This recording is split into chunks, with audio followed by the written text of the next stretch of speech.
Après 1 an. Après 4 ans. Après 14 ans.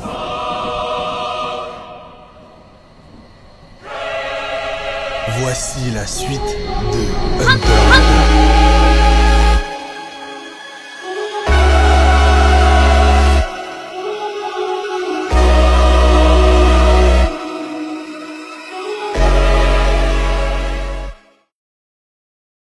Vous êtes sur le Black Whale.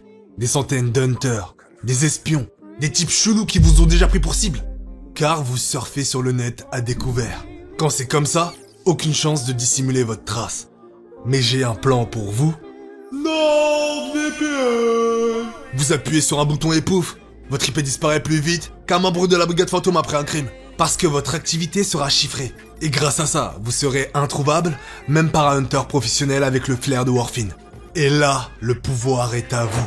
Vous pourrez accéder au catalogue Netflix, Crunchyroll ou autre comme si vous étiez au Japon. Est-ce que j'aurai le droit, PH? Oui, tu auras le droit. Car t'auras 6 appareils protégés en simultané. Ton PC, ton téléphone et même ta grand-mère. NordVPN dispose d'une connexion tellement rapide qu'on dirait voir Killua sous Godspeed. Donc, pas besoin de voler des capacités à la Jing ou d'avoir le livre de Kuroro. Juste un clic suffit. Avec le lien en description, vous débloquez une offre exclusive. Une réduction de 72%. Plus 1 mois gratuit. Mais si cette capacité de naine ne vous plaît pas, elle peut totalement être remboursée au bout des 30 jours où vous avez passé commande. NordVPN, parce qu'un hunter a toujours besoin d'un camouflage numérique. Et pour plus d'informations, ça se passe en description. Merci à NordVPN de m'avoir aidé pour ce mois rude, et je vous laisse à la vidéo. Wesh les BG les chabatteurs, c'est le Crotal, et nous revoilà pour la bataille de succession. Et vous voilà au premier rang. Pour tout comprendre de cette guerre fratricide mêlant le naine et 14 candidats, dans un endroit clos nommé Black Whale numéro 1, nous emmenons vers le Dark Continent, pour déterminer qui sera l'unique gagnant, pour déterminer qui sera le roi du nouveau monde. Avant de rentrer dans l'épisode 4.5, un petit résumé ne fait pas de mal. Jean Fricks, le valeureux hunter, c'est pour rencontrer ce père qu'il n'a jamais vu que Gon Fricks décide de devenir hunter à son tour. Et c'est au cours de son périple qu'il découvrira l'existence des chiméras Ant venus du monde extérieur. L'association des hunters l'envoie alors au Guroto Est pour vaincre le roi et il part à l'assaut du palais royal. Les hunters sortent finalement vainqueurs de cette bataille, mais ils ont perdu leur président, Netero. Dans le même temps, les hunters se réunissent pour élire un nouveau président et Pariston Hill Zodiac du rat sera élu, mais il donnera sa place à Cheadle, Zodiac du chien. L'arc des chiméras Ant n'aura pas que tué le président Netero, il aura aussi laissé pour mort notre protagoniste, Gon. Il sera remis sur pied grâce à l'intervention de Haruka, sœur de Killua, et c'est par la suite de cela qu'il retrouvera son père. Peu de temps après, Beyond, le fils de Netero, brise un tabou et annonce qu'il se rendra sur le continent caché. Et étant une retransmission mondiale grâce à l'empire de Kakin, il invite l'humanité à le suivre pour le Dark Continent. Sauf que sur le premier navire qui comptait s'y rendre, les héritiers du trône du royaume de Kakin s'apprêtent à se livrer une guerre sans merci pour la succession de leur père. Kurapika, devenu Zodiac du rat pour accompagner l'association des hunters dans ce périple, sera affecté à la protection du 14e prince. Mais l'ancre à peine levée, les premières victimes font leur apparition. Cette vidéo contient du spoil, il faut avoir vu la vidéo précédente pour la visionner. Teta se demande comment va-t-elle faire pour contenir le prince Trerenich. Au vu des informations diffusées sur le canal d'urgence par Kurapika, expliquant l'apparition soudaine de bêtes de naine. Et Teta ainsi que Sarkov se posent la question de comment pourront-ils parler du naine à quelqu'un qui n'en possède pas. Les mots genre ordinaire, restez dans votre chambre et bête fantôme sont les mots à ne pas dire selon Teta. Car ça ne fera que attiser la curiosité du prince à sortir de son domaine. Alors que Sarkov dit jeter l'éponge pour laisser Teta faire, il expliquera qu'ils sont les deux seuls de la milice à savoir se servir du naine. Une dispute suivra, où Teta dira que des explications floues ne contenteront jamais le prince Trerenich. À savoir que si ses gardes ne lui donnent pas assez d'informations, il ira les chercher ailleurs. La décision de faire de Teta son professeur sera l'alternative pour éviter que ce type, au potentiel maléfique, acquiert un pouvoir qui le dépasse, étant la mieux placée au vu de sa proximité avec le prince numéro 4. Vu que lui apprendre le naine est inévitable, elle devra doser les infos l'entraîner à un naine opposé au sien pour lui faire acquérir des pouvoirs inutiles. Sans perdre de temps, nos deux gardes reçoivent l'information que le prince se retire. Et leur objectif est simple. Lorsque le prince Trerenich demandera s'il y a des utilisateurs de naines parmi eux, que Teta lève la main. Sarkov sait bien que pour Teta ce n'est pas la meilleure solution, mais lui fait la demande de lui donner sa confiance en réitérant que elle seule, sur ce navire, peut faire cela. Et Teta, dans ses pensées, sait que Sarkov a raison. Un esprit maléfique engendrera forcément un naine encore pire. Et elle n'ose à peine imaginer le massacre qui s'ensuivra sur le navire, si Trerenich s'éveille au naine de par l'attaque d'un autre prince. Tandis que tous deux arrivent là où le prince numéro 4 se situe, Sarkov préviendra Teta, elle ne doit surtout pas regarder. Dans la chambre numéro 7, l'Usurus prendra connaissance du naine et de sa bête spirituelle de par les deux hunters qui l'accompagnent, dont l'infiltré de Kurapika, Basho. Il dira en présence d'eux que malgré ce pouvoir surnaturel, il s'en tiendra à son plan, tenu avec Tsubeba, le prince numéro 5. Il fera de ces trois hunters sa garde extrêmement rapprochée, qui se succéderont à tour de rôle pour l'informer si une bête de naine apparaissait. Dans la chambre numéro 6, Tyson prendra connaissance elle aussi de sa bête de naine. Elle comprendra par elle-même que tout cela provient du rite de la jarre, et que donc chacun des princes auront une bête spirituelle protectrice à leur côté. Le prince Tyson émettra l'idée que sa bête de naine est un ange, mais Izunabi la stoppera net et lui dira que c'est plutôt des fées. Cela la ravira, mais dans ses pensées, l'infiltré de Kurapika se posera la question de qu'est-ce que ce machin qui pond des choses derrière elle. Dans la chambre de Salé Salé, prince numéro 8, nous verrons un gros globe, ressemblant étrangement au Béélite, recrachant comme des spores autour de lui. Ce dernier dira qu'il s'en fout de la bataille de succession et que pour lui, rien que la fête compte. Toutefois, dans la chambre numéro 9, quelque chose d'étrange se sera déroulé. Le prince Alkenberg se sera réveillé, mais il retrouvera tous ses gardes affalés au sol.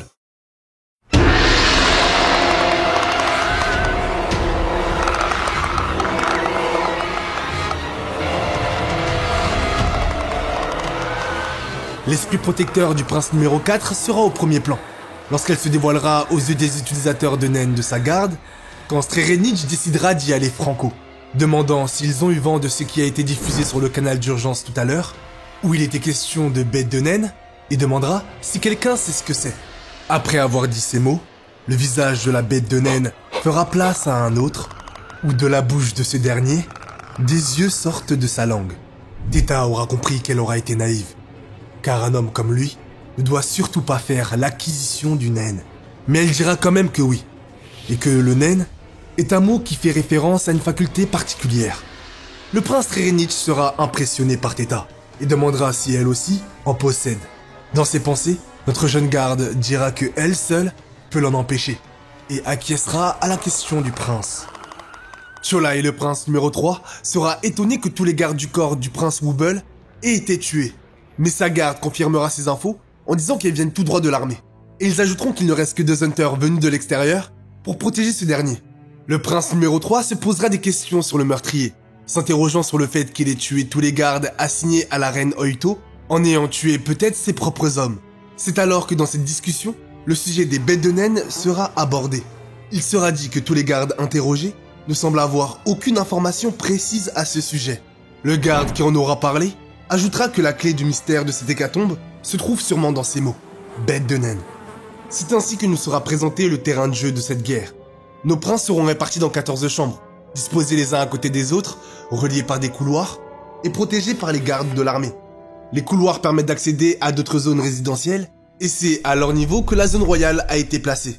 Chaque chambre princière est similaire, disposant d'un salon, d'une cuisine, d'une salle à manger, d'une salle personnelle et d'une chambre pour le prince.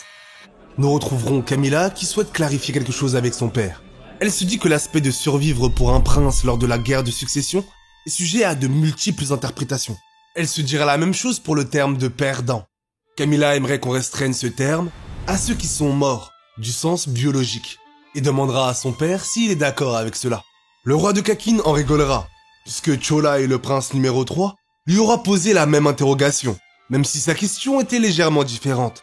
Il répondra donc à Camilla avec les mêmes mots que pour Cholai, et dira que le seul et unique survivant sera désigné comme son successeur officiel. La libre interprétation de cette phrase fait partie intégrante pour la bataille de succession. Par la suite, ce sera au tour du prince Benjamin de s'exclamer de rire. Elle lui dira que si vraiment elle veut s'asseoir sur le trône, pourquoi elle se préoccupe des règles qui s'appliquent aux autres? Le prince numéro 1 disant cela parce que c'est une femme. Et Camilla rétorquera qu'elle s'en préoccupe, car elle n'est clairement pas d'accord. Elle souhaite que le monde entier tourne comme elle l'a décidé. Et pour commencer, elle veut que les autres princes meurent, idéalement en se donnant la mort eux-mêmes. Elle veut qu'ils renoncent, en se disant c'est Camilla qui régnera, alors je ne mérite pas de vivre. Les traits du visage du prince Benjamin se resserreront, et dira à sa sœur qu'elle n'est qu'une sale prétentieuse. Selon lui, la laisser régner reviendrait à confier des chiots à une chienne enragée. Consternée, Camilla comprendra pas les allégations de son frère, en disant qu'elle a aucune envie d'avoir des chiots, et lui dira de se pousser. Le roi Ikoro, observant tout ça au premier plan, demandera à sa fille Camilla de montrer un peu plus de respect à son frère aîné. C'est ainsi que Camilla se retira du banquet, en se disant qu'ils le lui paieront, et que ce monde ne tourne pas rond. Et elle se dira dans ses pensées que comment peut-on avoir un rêve et accepter qu'il ne se réalise pas.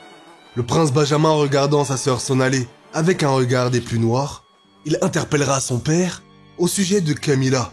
Il dira qu'elle aura fait preuve d'une attitude pitoyable, indigne de son rang, et qu'elle lui fait honte. C'est alors que le visage du prince numéro 1 se crispera, montrant une haine des plus profondes, en disant que quand une branche est pourrie, mieux vaut la couper, et que ça ne lui fait pas peur. C'est après ces mots qu'il fera le serment de protéger l'arbre des kakines. Au moment où Benjamin dira cette phrase, le roi Ikoro dira qu'il compte sur lui. Et dans ses pensées, Benjamin dira qu'il les tuera tous. Le prince Benjamin, empli d'un instinct meurtrier, déplora son haine terrifiant, déchirant ses vêtements dans la foulée. Entouré de ses gardes, le prince numéro 1 demandera de prévenir le commandant Basamilko pour qu'il lui amène Srebrenica en tout premier, et peu importe la manière, mais qu'il ne le tue pas. Il s'en chargera personnellement. Une fois dans la chambre 1001, la conversation tournera toujours autour des bêtes de naine. Et la question du prince numéro 1 sera que pourquoi il ne voit pas ces bêtes de naine parasitaires contagieuses alors qu'il est lui-même un utilisateur de naine. Basamilko dira que ce n'est qu'une hypothèse, mais qu'il y a peut-être une restriction empêchant ceux qui ont participé au rite de voir les bêtes de naine. Il expliquera alors le cas du prince 14, Wubble. Apparemment, vu que les bêtes de naine ne l'ont pas attaqué directement, c'est parce qu'il y a d'autres règles particulières auxquelles le prince Benjamin et Basamilko ne sont pas informés. Basamilko soulignera la nécessité d'acquérir ces informations avant que les autres princes ne les aient, et que ce sera la clé pour gagner la guerre de succession. Basamilko dira que avant de recueillir un maximum d'informations sur ces bêtes de naine, agir avant cela serait une prise de risque et un danger de mort. Benjamin s'énervera car son commandant ose lui demander d'attendre. Mais Basamilko demandera à son prince de rester patient pour deux raisons. 1. Partir seul est dangereux car il est incapable de voir les bêtes de naine. 2. Après l'appel d'urgence qui a fait connaître les bêtes de naine et le naine aux autres camps, ils ont complètement perdu l'avantage à cet égard. À cause de l'annonce faite par Kurapika, tous les gardes sont au courant de la situation. À la suite de cet événement, tous les utilisateurs de naine sont devenus extrêmement méfiants. Autrement dit, l'attaque surprise aux naines qu'ils avaient prévue tous deux est devenue caduque et a perdu toute chance de réussite. Benjamin se posera la question de pourquoi Kurapika a annoncé ça sur le canal d'urgence. La reine Oito a dû lui expliquer le rite de la jarre, et donc dans ce cas, prévenir aussi les princes ennemis de la présence des bêtes de naine sur le navire serait une chose à ne pas faire. Basamilko expliquera que les informations diffusées par Kurapika aura provoqué un changement de plan et de nouveaux préparatifs inévitables pour tout le monde. Et cela afin de retarder l'inévitable. La mission première des Hunters, c'est de se rendre sur le continent caché. Alors, pour éviter trop d'incidents sur le navire, il a peut-être cherché à geler la situation. Basamilko avertira Benjamin que les capacités de naine pourraient inciter les autres à s'y intéresser. Par peur que cela n'arrive, Benjamin décidera de déployer chacun de ses gardes de sa milice privée dans les chambres de chacun des princes. Il leur dira d'être extrêmement prudents, de s'arranger pour découvrir les facultés de naine des Hunters et des bêtes de naine qu'ils rencontreront, et que si l'ennemi les attaque ou qu'ils se sentent menacés, au nom de la légitime défense, ils seront autorisés à faire usage de la force. En d'autres termes, ils seront permis de tuer. Ce dernier dira que oui, et qu'elle est digne d'un futur souverain, et ajoutera que c'est une bête fantôme très imposante. Grâce aux pensées du prince Cholai, nous comprendrons un peu plus la situation. Benjamin a affecté l'élite de la milice à la protection de chacun des princes, normalement, seuls les gardes officiels de la famille royale ont la possibilité d'être rattachés de cette manière, mais de par son statut de milice du conseiller suprême des armées, la garde de Benjamin a pu avoir cette affectation. Cholae comprendra que Benjamin a fait cela pour en savoir plus sur les bêtes de naine de ses frères. Nous verrons alors chacune des réactions des princes supérieurs. Que ce soit Camilla qui souhaite que aucun d'eux ne l'approche au risque de les tuer, ou sinon la réaction de Strerenich qui souhaite tout simplement qu'ils aillent se faire voir ailleurs, car lui se concentre sur le naine. Quant à lui, Tsubepa, le prince numéro 5, voudra plus d'infos sur ce Hunter derrière l'appel téléphonique. Et nous revoilà dans la chambre 1014, la chambre des problèmes. Chez Wubble, Bill propose d'utiliser la capacité de naine de Sairudo. Pour rappel, c'est une capacité qui permet de prendre usage de petits êtres vivants au maximum de la taille d'un hamster. Et il souhaite utiliser cette capacité pour surveiller d'autres princes. Mais Kurapika doit limiter les cibles pour préserver son énergie.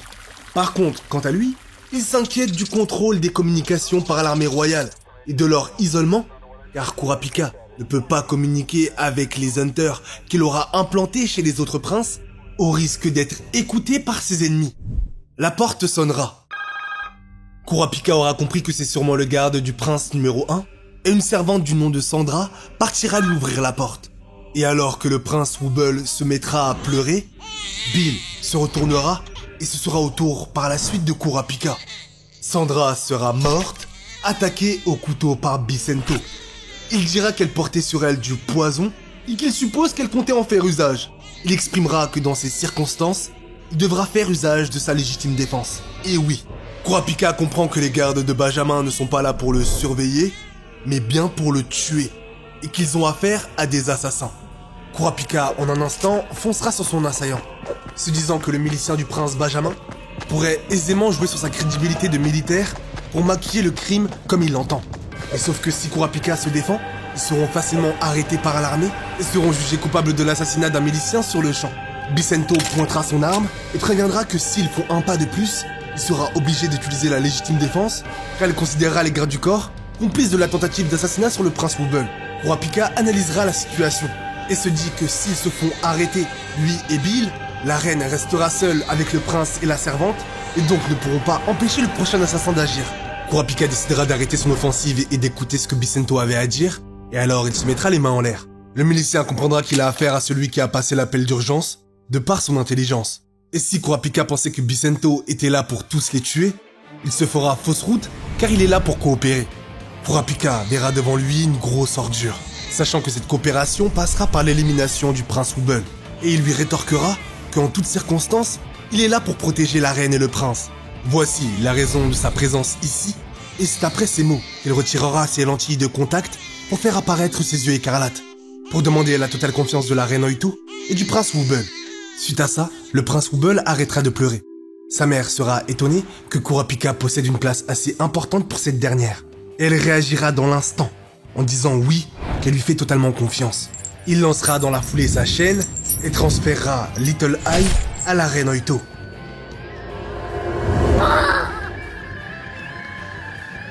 Majesté, je peux maintenant communiquer directement avec votre cerveau. Cette faculté nous relie tous les trois, vous, Kurapika et moi. Désormais, le droit d'utilisation de Little Eye passe de Kurapika à la reine Oito. Cet accord reste valable pendant toute la durée d'activation. Par ailleurs, Kurapika et vous êtes les seuls à pouvoir me voir. Bicento, pris de court, se dira dans ses pensées que Kurapika a attaqué la reine, sûrement parce qu'il souhaite coopérer. Sauf que, où est passé l'autre garde? Dans son angle mort, Bill foncera sur Bicento, déployant son aura comme protection. Voyant ça, le milicien décochera 4 tirs avec son arme à feu, mais qui ne transperceront pas notre Hunter. Toujours dans les pensées de Bicento, il aura compris que Bill s'est mis de profil pour que les tirs n'atteignent pas ses points vitaux. C'est alors qu'il décidera d'utiliser sa capacité de naine, Airball.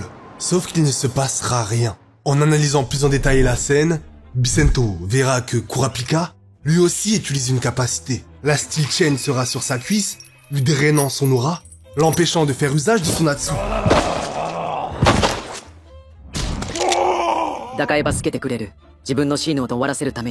Alors qu'il comptait mentir sur la situation en long et en large, la reine se dira prête à témoigner. Sauf que Kurapika dira qu'il a même pas besoin de ça car il va utiliser sa dosing chain.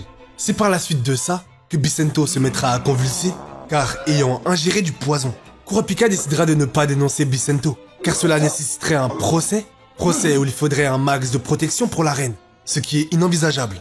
Ils remarqueront que le prince Benjamin écoute tout de leur conversation et lorsqu'ils déplaceront le corps, ils mettront fin à la surveillance du prince Benjamin et de Basamiko, son garde. Suite à ça, nos oreilles indiscrètes discuteront des capacités de l'ennemi. Et en suivant tout le déroulé de comment cela s'est passé, ils constateront que Bicento s'est fait immobiliser juste après avoir fait feu. Basamiko explique à Benjamin qu'ils ont volontairement laissé entendre leur conversation pour faire croire que l'un d'eux était d'une haine de la manipulation, ce qui forcera les opposants du prince Wubble à rester prudents. Il dira aussi qu'il ne reste que 2 gardes, mais ils sont dotés d'une loyauté sans faille, et qu'ils possèdent sûrement des capacités très embêtantes. Le prince Benjamin en rigolera, et alors qu'il trouve la situation enfin intéressante, il appellera Babymaina, celui qui succédera à Bicento. Le prince numéro 1 qualifiera la mission de Babymaina d'une importance capitale, et qu'il ne tolérera aucun échec. Il souhaite qu'il agisse comme si sa vie en dépendait, ce qui risque de compliquer la vie de Kurapika. Pendant ce temps, dans la chambre 14, Kurapika réfléchit à comment utiliser la capacité Little Eye. Il a pour idée d'en faire usage sur le hamster du prince Marayam, mais seul bémol, il devra attendre jusqu'au prochain banquet.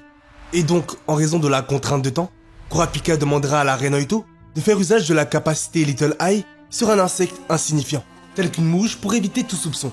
Mais ce dont pourquoi Kurapika a peur, c'est que après avoir utilisé Little Eye, la capacité Emperor Time reste active, ce qui équivaudrait à 1 heure de temps de vie pour chaque seconde écoulée. Et au moment où notre Zodiac du rat se fait toutes ces réflexions, la chambre 1014 recevra un appel téléphonique de 3 princes différents. Ce qui pose problème car choisir un prince avec qui parler au bout du fil signifie qu'une alliance sera faite avec ce dernier, ce qui les mettra dans le viseur des 2 autres princes auxquels ils n'auront pas répondu. Mais au moment où un choix doit être fait, la porte sonnera à nouveau et Babymaina se présentera devant le Judas. Kurapika, recevant 3 appels de 3 princes différents, ne comprend pas pourquoi Benjamin enverrait un assassin et l'appellerait par la suite. Ce qu'il sait, c'est que le prince numéro 3 Cholai et le prince numéro 5 Tsubepa veulent en savoir plus sur le naine, ce qui signifie que personne dans leur troupe ne possède ses capacités. Kurapika ordonne à Bill de rester avec le soldat du prince numéro 1. S'inquiétant pour ce dernier, il lui demandera s'il possède le Gyo, mais Bill lui dira qu'il n'a pas à s'inquiéter. Kurapika par la suite demandera à Shimano de le connecter avec le prince numéro 1, mais à sa grande surprise, ce sera le prince Cholai qui sera au bout du fil. Il demandera à notre Zodiac du rat pourquoi il a été choisi plutôt que Benjamin. Et Kurapika, dans un mensonge controversé, dira que c'est parce qu'il a perçu que Cholai était plus ouvert à la discussion que le prince numéro 1, en raison de son désir d'en savoir plus sur le naine. Cholai invitera donc Kurapika et la reine Oito et le prince Wubble à venir dans ses quartiers. Kurapika contactera ensuite Tsubepa, dont le garde Mahor propose une trêve en échange d'informations sur les bêtes spirituelles gardiennes, plus précisément les bêtes de naine. Kurapika, préoccupé par la garde de Benjamin et la réunion à venir, informe Mahor des circonstances. Alors Mahor lui donne 1 heure pour régler ses problèmes. Et par la suite, il viendra dans les quartiers du prince 14 pour approuver les termes du contrat. Kurapika interroge ensuite Shimano sur les raisons pour lesquelles elle a choisi Cholai aux dépens du prince Benjamin. Elle se justifiera en disant que le prince Benjamin est un individu insensible et qu'il aurait probablement demandé à son capitaine des gardes d'agir comme mandataire. De plus, son intention est probablement de tuer Kurapika et elle-même, afin de venger Bicento.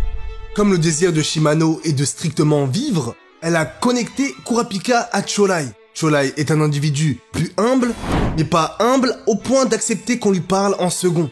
De plus, si Kurapika parvient à s'allier avec le prince numéro 3, il est susceptible de retarder leur élimination, voire à totalement l'éviter.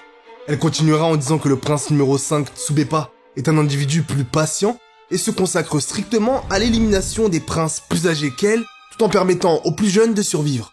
Shimano parviendra à dissuader Kurapika de ne pas laisser entrer Babymaina, car rejeter sa demande entraînerait une arrestation par l'armée royale, ce qui bien sûr donnerait une occasion à Benjamin de tuer la reine Oito et le prince Wubble, puis de prétendre qu'il s'agissait d'un meurtre-suicide de la part de la reine Oito. Le Zodiac du rat remerciera amplement Shimano pour ses informations, et comptera dès à présent sur elle pour lui dire ce qu'elle pense. Kurapika informe Babymaina que lui, la reine et le prince vont rencontrer le prince Cholai dans ses quartiers, En lui demandant s'il est prêt à les accompagner, il refusera, Baby Maina décidant d'attendre dans la pièce pendant leur absence. Puis, Kurapika demandera à Bill de dire à Tsubeba que la situation a été réglée si elle appelle.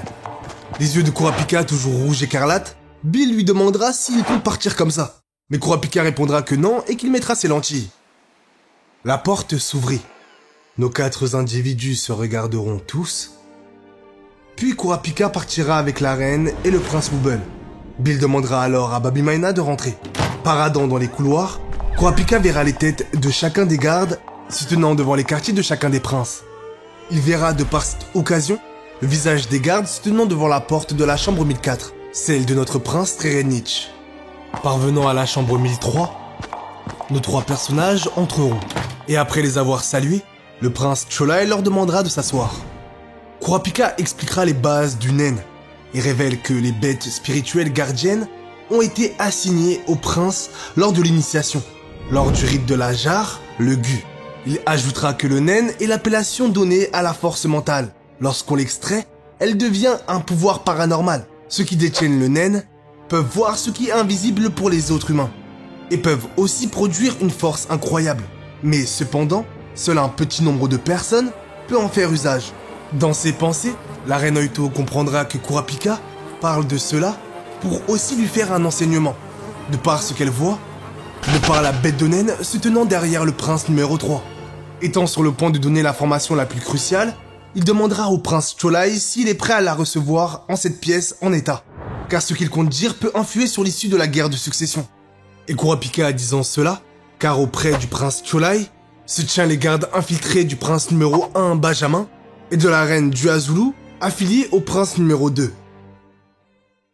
Dans le chapitre 366 Tout à chacun, 4 heures se seront écoulées depuis le départ du Black Whale. Ce que nous verrons, ce seront les différents points de vue des personnages à travers chacune des chambres. Et Hanzo, s'adressant à Biscuit, dit littéralement que la bête de Nen du prince Marayam est plus grosse que la dernière fois, mais aussi qu'elle est capable de voir les utilisateurs de Nen. Dans la chambre 1012, le prince Momodze se repose tranquillement. Pendant ce temps, les gardes du prince Momodze prévoient chacun de la tuer de manière à ce que leurs actions soient évidentes pour leurs employeurs, mais pas pour les autorités. Les gardes de chacune des reines au-dessus de la reine Sevenchi sont présents lorsque la bête de Nen du prince Momodze disparaîtra. Dans la chambre 1011, Fugetsu sera sur son lit. Plus précisément, elle regardera des photos de elle et sa sœur sur son téléphone, tout en pleurant sur le sort qui leur est destiné. Les gardes du prince Fugetsu, Ryuji et Bakaemi, discutent du fait qu'ils sont que les deux à vouloir protéger légitimement le prince, alors que les autres gardes ne sont que des assassins.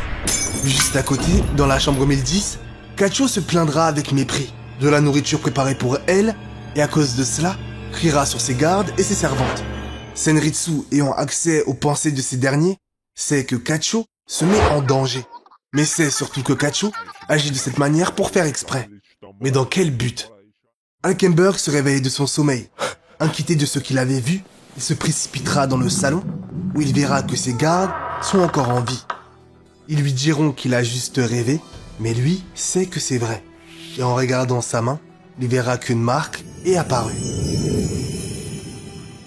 Dans la chambre 1008, la mère de Salé Salé, Cinco Cinco, s'inquiète pour son fils, lui disant ce qu'il ne doit pas faire, sachant qu'il est le fils unique de cette dernière.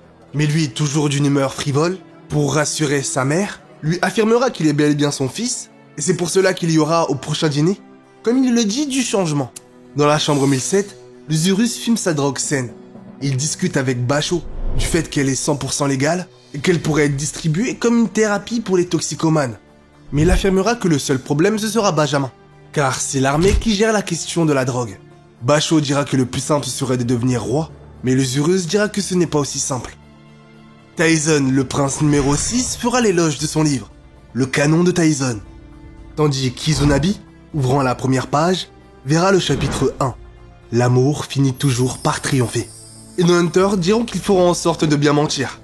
Maor, recevant l'appel de Bill lui disant que tout est bon, il informera le prince numéro 5, Tsubeba, qu'il se dirige vers la chambre 1014. Et pendant ce temps, Tsubeba réfléchit à la façon dont il va se débarrasser de Butch, garde du prince Benjamin. Dans la chambre 1004, Srerenich s'entraîne au naine avec Theta. Elle lui demandera de faire un exercice de 10 minutes, 3 fois par jour, pendant les 10 jours qui suivront, Sauf que lui dira qu'il ressent l'aura. Étant le premier exercice qu'elle lui a demandé de faire, elle ne le croira en aucun point. Mais lui montrera que c'est vrai, en déplaçant son aura de la main droite à la main gauche. Puis par la suite, sur le bout de l'index. C'est à ce moment-là que Teta aura compris qu'elle a affaire à un génie. Car ce type a un don. Pendant ce temps, Kurapika termine sa conversation avec Cholai. Et ce dernier enverra deux de ses gardes royaux, Sakata et Ashito, pour aider la chambre 1014 à la protection de la reine Oito.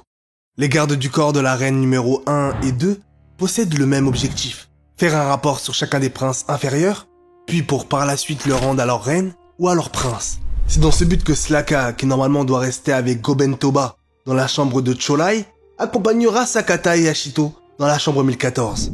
Bien sûr en demandant en premier lieu à Cholai, qui lui dira de faire ce qu'il veut.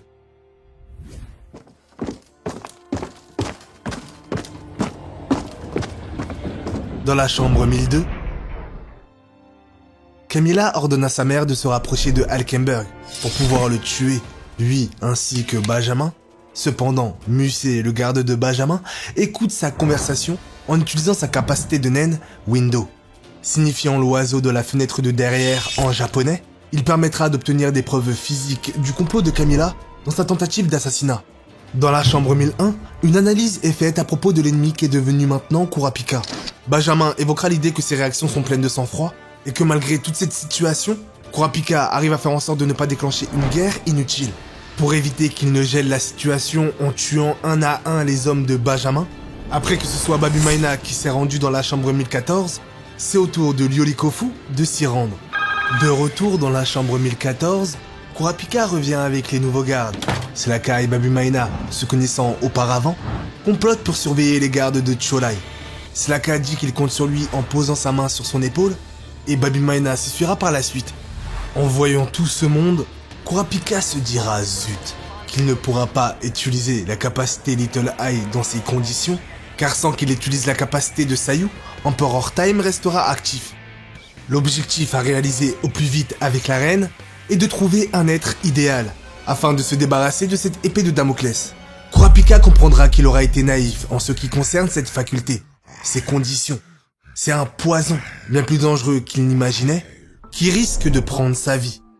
Au même moment, quelques étages plus bas, dans la salle 37 564, un individu se rapprochera d'un autre. Il commencera à lui parler de l'insalubrité de cet étage, et qu'on trouve partout ces bestioles immondes qu'on nomme cafards. En voyant la tête de cet autre inconnu se dirigeant vers le continent caché, notre individu verra en lui qu'il est prêt à tuer le premier venu. あなたもこの川に乗るまでに苦労したでしょうが、乗ってしまえばこれまでのすべての晩を忘れられます。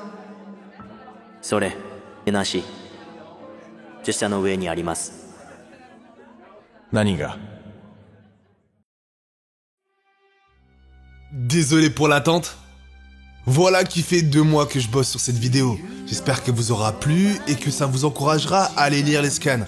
Malgré tout, je vais continuer sur cette lancée et vous proposer un épisode 5.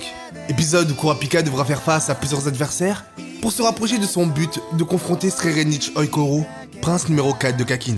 D'ici là, j'espère que vous serez toujours au rendez-vous pour assister à l'entrée en scène de la Brigade Fantôme.